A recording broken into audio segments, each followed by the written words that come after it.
Kita ng ABS-CBN Corporation sa unang kalahati ng 2025, umabot na sa 8.28 billion. Umabot ang kita o ang total consolidated revenues ng ABS-CBN Corporation para sa unang kalahati ng 2025 nasa 8.28 billion, na mas mataas ng 6% kumpara noong isang taon. Bunsod ng content distribution, advertising, digital at iba't ibang global initiatives ayon sa isang stock exchange filing nitong Martes, August 12. Ayon sa dokumento, nakabuo ang content production at distribution ng total revenue o kita ng 6.35 billion mula January hanggang June ng 2025, kung saan mas tumaas ito ng 29% kumpara noong isang taon.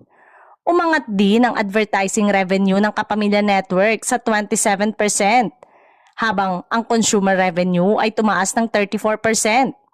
Ayon sa kumpanya, ito ay dahil sa napakinabangan ng regular advertising revenue na mula sa improved ratings ng ilang programa gaya ng FPJ Batang Quiapo, Incognito at ang longest running news program na TV Patrol.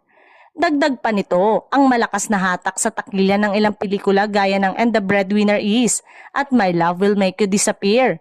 Isama pa ang ganda ng pagpapakita ng mga ito sa overseas market. Nakapagtanghal pa ang ABS-CBN Global ng 16 na events sa international markets na lalong nagpangat sa revenue growth. Gayon din ang pagtutulungan ng ABS-CBN at GMA Network upang makalikha ng matagumpay na Pinoy Big Brother Celebrity Collab Edition.